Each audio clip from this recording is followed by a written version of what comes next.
Breakfast with John Kay and Sally Nugent. Good morning. Here are headlines at 6 o'clock. So we get those figures at 7 o'clock. Ben will run through them for us. But in the meantime, don't forget there's loads more help.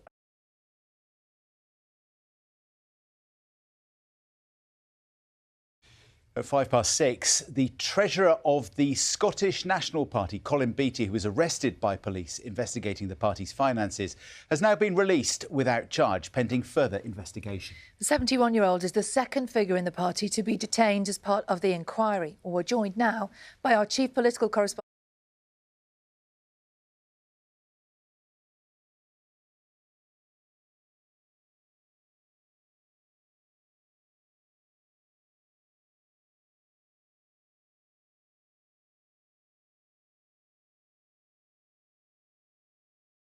Listen to Nick's programme, Leading Scotland Where. That's tonight on BBC Radio 4 at 8:30.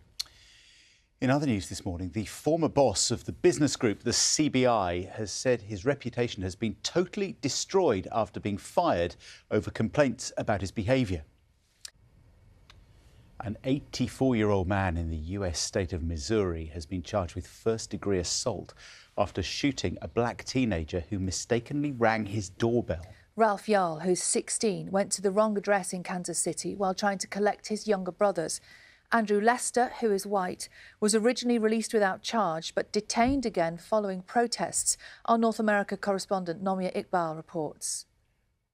1 in 6 children in England are living in overcrowded accommodation, according to new research by the National Housing Federation, which says that a chronic lack of social housing is limiting the life chances of hundreds of thousands of young people. The government says it's spending £11.5 billion on the Affordable Homes programme to try to increase the housing supply.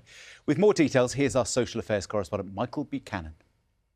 The Kate Bush single Running Up That Hill has been nominated for a prestigious songwriting award 38 years after it was released.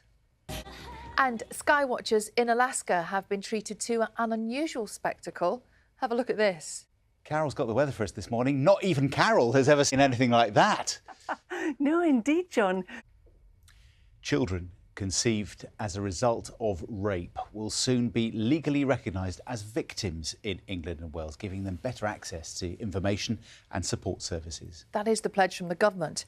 But what is it like to know that your own child or even your own existence came from sexual violence?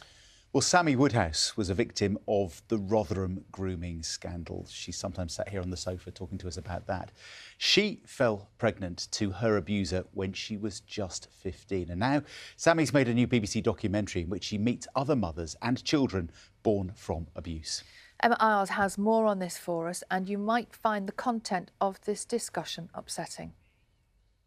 Kinds of stories that we just don't hear, is it? You can watch Out of the Shadows, Sammy's programme, Born from Rape, on the BBC iPlayer now. And we're going to speak to Sammy herself and to Neil, who you saw in her film just then, just after 8 o'clock this morning. And if you've been affected by